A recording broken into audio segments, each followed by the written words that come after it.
Donc les pays où on exporte le plus, c'est l'Algérie, le Maroc, l'Égypte aussi, même si depuis 2 ans l'Égypte est absente au marché, mais il n'y a pas de raison qu'on ne revienne pas sur le marché égyptien.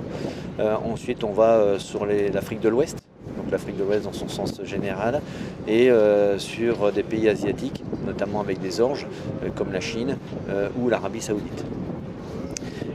Aujourd'hui, depuis quelques années, on a une concurrence qui est de plus en plus importante, notamment les pays de la mer Noire. On a un avantage, nous, au niveau français, c'est qu'en général, on est sûr d'assurer notre production. Donc on est sûr de satisfaire tous les ans notre client final. Ce n'est pas toujours le cas en Russie.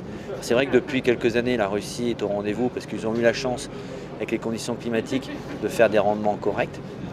Mais il ne faut pas oublier que c'est quand même un climat continental. Que nous, Français, on sera toujours présents.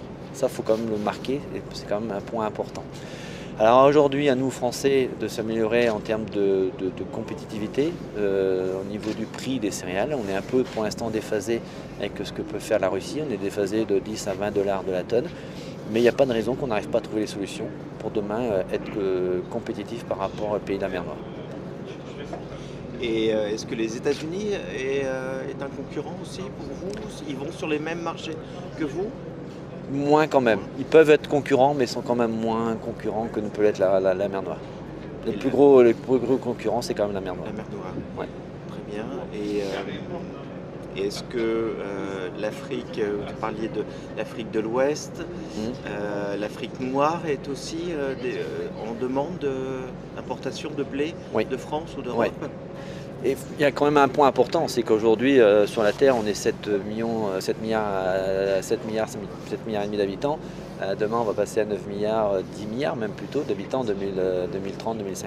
C'est très près. Donc il faudra bien nourrir toutes ces populations. Et justement, nous Français, c'est de garder ça en ligne de mire, qu'il faut absolument nourrir ces populations pour éviter qu'elles meurent de faim. Parce qu'une population qui meurt de faim, c'est des exodes, c'est des guerres, etc. Donc il faut absolument ça, c'est éviter cela. C'est notre rôle, nous, de produire le maximum, parce qu'on a les terres pour le faire, le climat pour le faire. À nous de jouer notre rôle.